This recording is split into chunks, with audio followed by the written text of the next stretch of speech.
So magandang araw, welcome back sa ating channel. So ngayon ay may gagawin na naman tayo na electric fan. Ito ay stand fan. Ang brand niya ay dual. Ayan. So gagawin natin ito na hindi na tayo gagamit ng tester. So ayan. Malaki siya, size 18 yung LC niya. So umpisa na natin i-check. So chinek ko yung LC niya kanina. So naka pre-wheel naman siya. So wala ding alog yan. Ibig sabihin okay ang bushing at saka yung shafting. At ang sunod nating chinek ay yung ano niya, yung cord mula dito hanggang sa taas, hanggang dito sa taas, mula dito sa plug. Wala namang sira, walang damage, buong buo naman. Tapos yung mga wirings niya, ayan, so okay pa, wala pang lagot. So ibig sabihin tayo pa lang ang gagawa nito, hindi pa nagagalaw to. So try nating saksak, kasi hindi na tayo gagamit ng tester. Itry nating isaksak kung may reaksyon yung motor para malaman natin kung buo pa yung motor. So ito yung ating saksakan. So isaksak na natin. So ayan, nakasaksak na siya. So ayan, switch natin ngayon. So ayan, nakaswitch na. So walang reaksyon yung motor. So ayan, walang kare-reaksyon. Yung LC wala re-reaksyon. Ibig sabihin walang power na pumapasok o kaya ay damage na yung motor. Pero ang suspect nito, yung thermal fuse ang nag-open na, sira na yung thermal fuse. So ngayon, ibabypass na agad natin ito para malaman natin kung thermal fuse nga ang sira nito.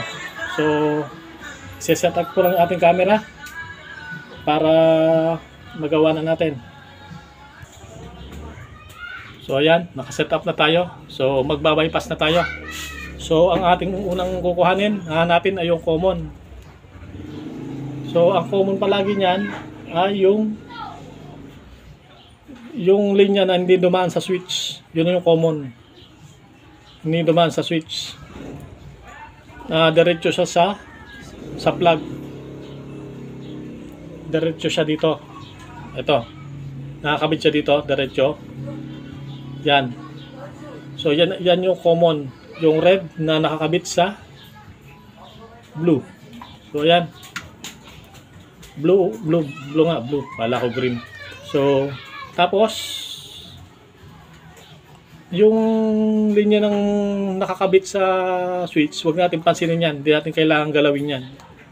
Yung mga nakakabit dito. Ang kailangan lang natin galawin yung linya ng common at saka yung dalawang linya ng capacitor. Diyan tayo mag-tatap o magbabypass. So i-jumper natin dito. Yung common, i-jumper natin dito sa isa sa linya ng capacitor. So putulin na natin yung common. So ito. So pinutol na natin yung common. So nakakabit siya dito. Dali naman tandaan. Basta yung common, yung hindi dumaan sa switch, lagi yung tatandaan. Yung nag-iisang wire na hindi dumaan sa switch. So tapos putulin din natin yung isang linya ng capacitor. Tapos balatan natin. Ayan, balatan na natin yung isa. Saka yung isa, yung papunta sa capacitor.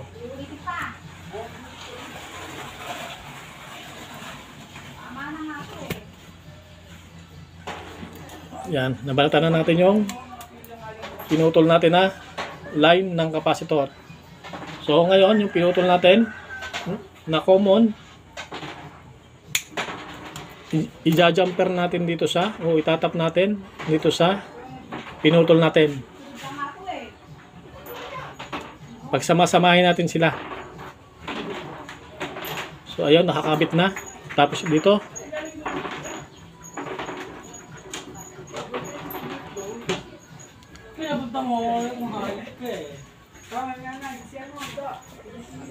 ayan.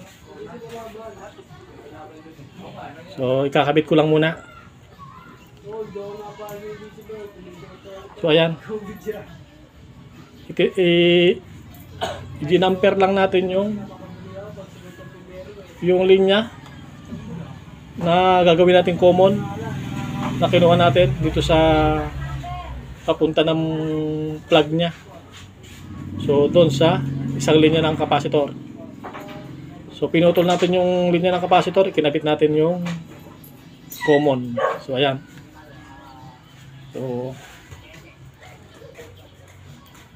So, isaksak natin. So, ayan. Medyo malabo.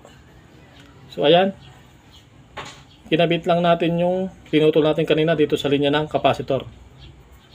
So, ayan. Pansin nyo ba? Ayan.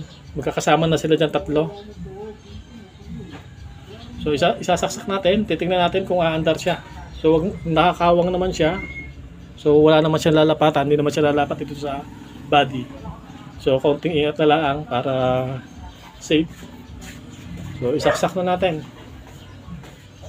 So, switch muna natin ulit. O, yan. Naka-switch na. Tapos, saksak natin. So, ayan. Umandar na siya. Pansin nyo, umandar na siya.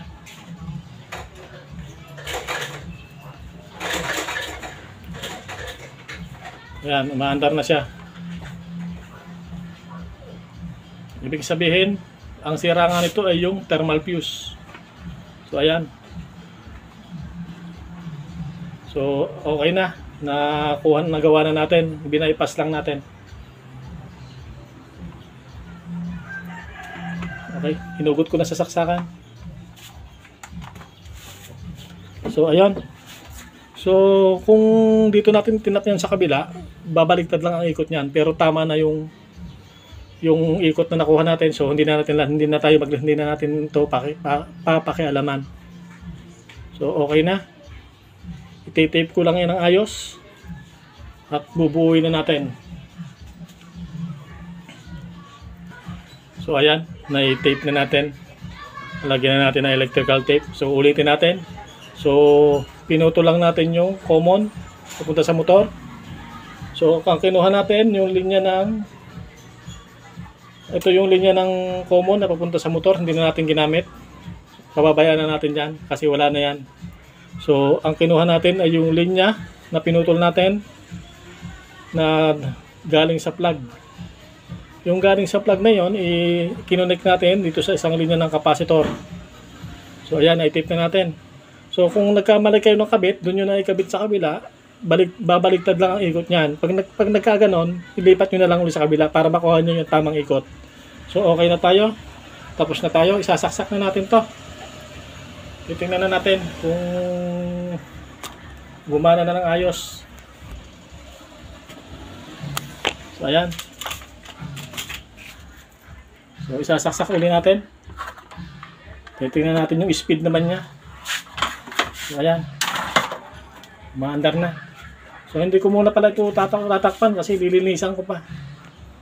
So, speed 2. Okay. Patay na. So, speed 1 natin. Yan yung speed 1. So, speed 2. Yung speed 3. So, okay naman yung lakas niya. So, ibig sabihin, okay yung capacitor. So, okay, hanggang dito na lang. So, paki-subscribe, share, at comment. So, maraming salamat. Sana may natutunan kayo sa aking ginawang video.